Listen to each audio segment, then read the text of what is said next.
Bien-aimés frères et sœurs, vous connaîtrez la vérité et la vérité vous affranchira. Ça, c'est pas moi qui le dis, c'est la Bible qui le dit. Mais moi, je vous dis mieux. Vous connaîtrez la vérité historique, notamment celle de vos ancêtres kémites, et vous aurez une vision globale de ce que c'est que la vraie souveraineté politique. J'ajoute, vous reviendrez à la spiritualité africaine ancestrale et vous comprendrez les enjeux de l'indépendance économique. Et pour terminer, vous accepterez votre identité culturelle kémite et vous obtiendrez deux choses. La première, c'est la paix. La seconde, c'est le développement, à une condition. L'unité de toute l'Afrique noire, l'unité de tous les Noirs du monde entier. Otep à tous. Bienvenue sur la chaîne des panafricanistes par essence, par conviction et par excellence. Celle des citoyens kémites, par nécessité et obligation de combat. Nous sommes une chaîne qui n'est guidée que par nos ancêtres et rien que par les ancêtres qui appartiennent à l'égrégore du monde noir. Par conséquent, nous ne croyons en aucun Dieu venu de l'étranger. Toutefois, cette vidéo n'est aucunement destinée à inciter à la haine ou à la violence, car nous menons un combat qui est d'abord et avant tout spirituel, intellectuel et démocratique. Ensuite, il est politique, géopolitique et géostratégique. Contre l'impérialisme, le colonialisme, le néocolonialisme et l'endocolonialisme. Sur la base du principe fondamental que nous avons hérité de nos ancêtres kémites, qui est celui de la Mahat, c'est-à-dire solidarité, vérité et justice.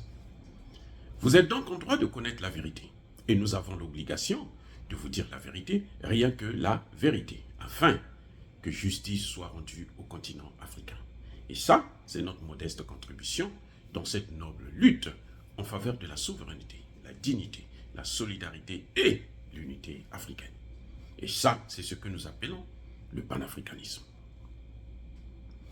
Bien-aimés frères et sœurs, aujourd'hui nous allons parler d'une mission divine que le Mali a reçue, que les 5 colonels ont reçue, que le premier ministre Choguel Kokala Maïga, que nous saluons et nous supportons, il a toutes nos prières pour son rétablissement complet, a reçu. C'est une mission divine parce que, vous savez, il y a un commencement et il y a une fin à tout. L'Afrique a subi depuis plus de 500 ans l'esclavage, la colonisation, la néocolonisation, l'endocoloniat et maintenant la recolonisation. Et nous sommes dans une nouvelle ère. Nous ne sommes plus à l'ère du poisson, où tout se réglait par la violence et par la force. Et c'est d'ailleurs ça l'erreur des États-Unis, de la France et de toutes ces puissances de l'Occident. De penser que c'est parce qu'ils ont l'arme atomique qu'ils peuvent dominer le monde, qu'ils peuvent s'accaparer du monde, qu'ils peuvent détruire le monde. Non, parce que le monde n'a pas été créé par eux. Le monde, c'est la créature de Dieu. Et eux-mêmes, ils sont une créature de Dieu. Et ils n'ont pas le droit de détruire ce que Dieu a créé. Chaque fois que vous allez vouloir détruire ce que Dieu a créé, ce Dieu-là trouvera des moyens pour protéger sa créature. Donc, nous avons aujourd'hui la guerre entre le Mali et la France. Mais si on voit ça comme ça, on n'a pas une vision complète de la situation, une vision globale de la situation. On a l'impression que le Mali, c'est le rebelle, c'est le fils qui se rebelle et qui doit revenir vers papa pour continuer à se faire encore écraser, dominer. Oui, si on voit ça comme ça, on ne peut pas comprendre. Non. Il faut comprendre que la situation du Mali, elle est exceptionnelle. Le Mali a une frontière avec l'Algérie.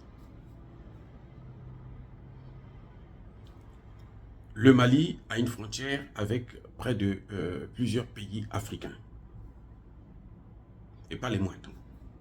Le Mali est le centre du Sahel. Quand on parle du Sahel, c'est d'abord le Mali. Le centre, c'est là. si on veut détruire le Sahel, on doit s'attaquer au Mali. Si on veut aussi sauver le Sahel, on doit partir du Mali. Et c'est ça que j'appelle la mission divine.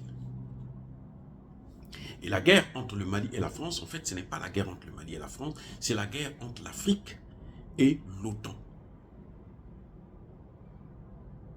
C'est ça que nous voyons là. C'est pour ça que je parle de mission divine, parce que on ne peut pas, c'est pas naturel, c'est pas visible.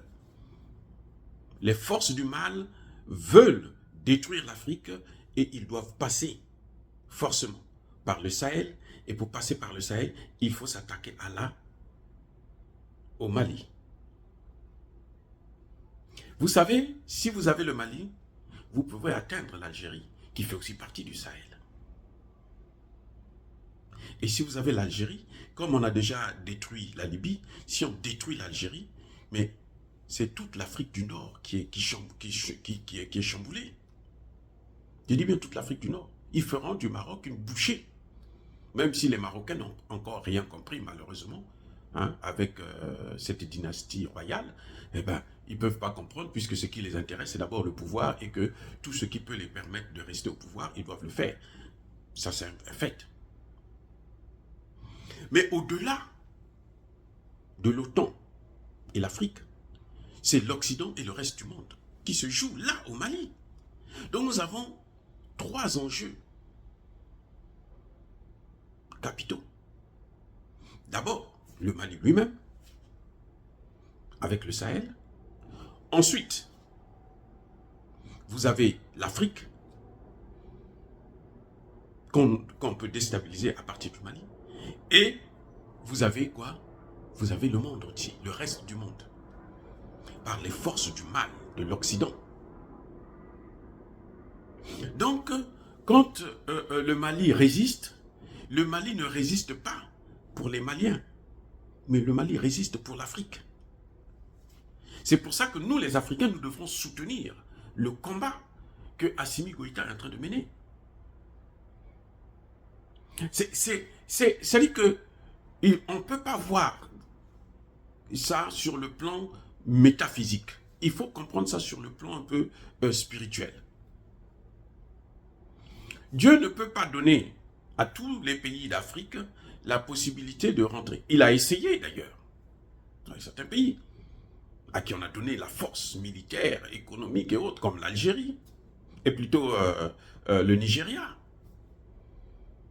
Mais le Nigeria, malheureusement, avec depuis la crise ivoirienne en 2010-2011, le Nigeria n'a pas assumé sa responsabilité. On est passé par l'Afrique du Sud. Regardez bien comment les choses se passent. Ils sont passés par l'Afrique du Sud. Dieu est passé par l'Afrique du Sud. Thabo Mbeki a été manipulé par le même Alassane Ouattara. Il est tombé dans le piège. La Russie est tombée. Et plutôt, l'Afrique du Sud est tombée. On a tenté avec le Congo démocratique, bien avant, à l'époque de Patrice Lumumba. Il a été trahi par les siens.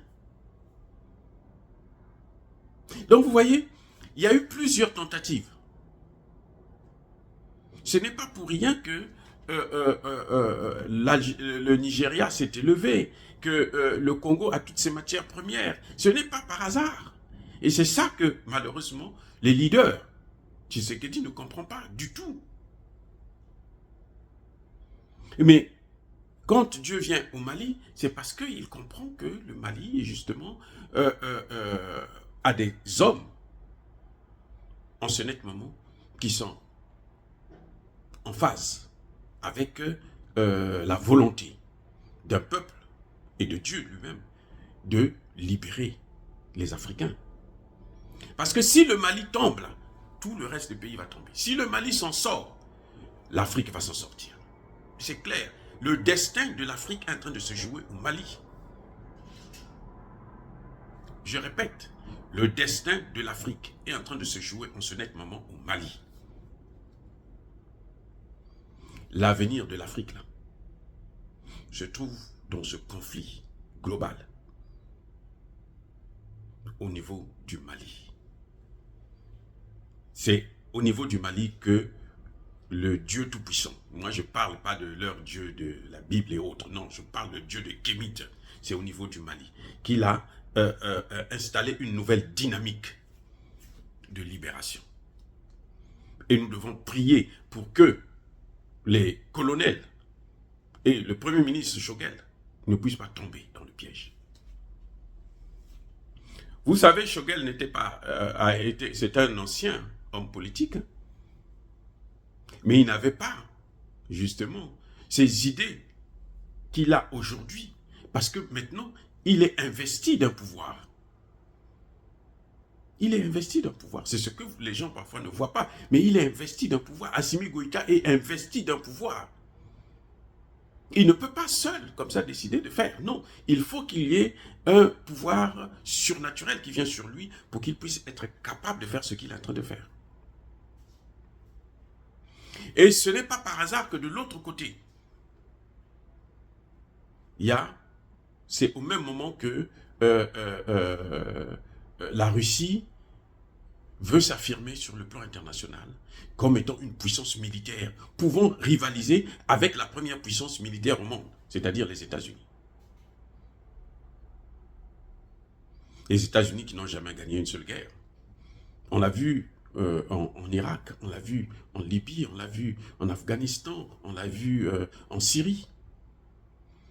Partout là où il passe, c'est des dégâts. Ce que vous voyez où on demande à l'Assemblée générale des Nations Unies de punir la Russie, mais c'est ce que les États-Unis ont fait dans pratiquement tous les pays du monde.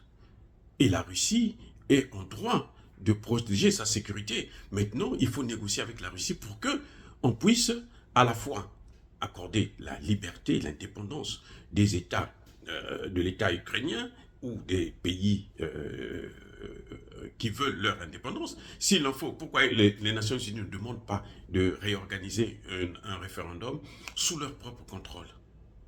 Pourquoi? Parce qu'on sait que probablement les gens vont voter pour rester plutôt avec la Russie qu'avec l'Ukraine. Ces gens-là ont été bombardés depuis 2014. Ils sont sous les bombes de l'Ukraine. Vous croyez que aujourd'hui, ce sont des gens qui vont accepter de continuer à rester avec l'Ukraine alors qu'ils ont un sauveur qui est là? Bref, ce n'est pas par hasard que c'est au moment où le Mali a besoin des armes que la Russie s'affirme maintenant comme une puissance pour balancer les deux. Et donc, je crois que nous, Africains, nous avons l'obligation de soutenir le Mali. Nous avons l'obligation de soutenir le Mali parce que le combat que le Mali est en train de mener, ce n'est pas le combat seulement des Maliens, c'est le combat des Africains. C'est notre combat. C'est pour libérer le Sahel, c'est pour libérer le Golfe de Guinée et c'est pour libérer le continent africain. C'est pour libérer l'Afrique du Nord. Et c'est pour ça que je me dis que l'Algérie doit comprendre ses enjeux et éviter de tomber dans le piège des Français encore. Parce qu'on voit maintenant un balai diplomatique entre l'Algérie et la France, parce que la France veut reprendre. Hein. Elle est capable de tout donner à l'Algérie, juste parce qu'elle sait que si elle n'a pas le Mali, elle n'a pas la France. Et si elle n'a pas la France, les États-Unis, qui veulent faire mener exactement la même politique que la France a toujours menée en Afrique, vont aussi échouer lamentablement. C'est clair. Les États-Unis ont échoué là en Somalie. Donc, on peut encore les neutraliser. Eux, ils ont, rappelez-vous, ils ont des armes nucléaires. Nous avons les mouches et les abeilles. Dire cela, c'est inciter à la haine ou à la violence. Non. Nous informons. Nous appelons à la prise de conscience des Africains des enjeux internationaux. C'est pour ça que, avant de vous quitter, je vous dis encore une fois de plus, je persiste et je signe. Soyez bénis par le Dieu des Kémites. J'ai dit et j'assume.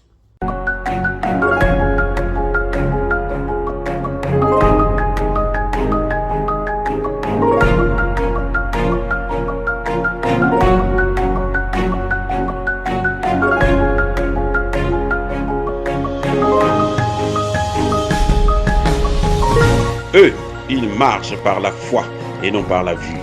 Mais moi, je vous conseille vivement de marcher par la connaissance scientifique et historique, notamment celle de nos ancêtres kémites, par les cinq sens et par l'intelligence.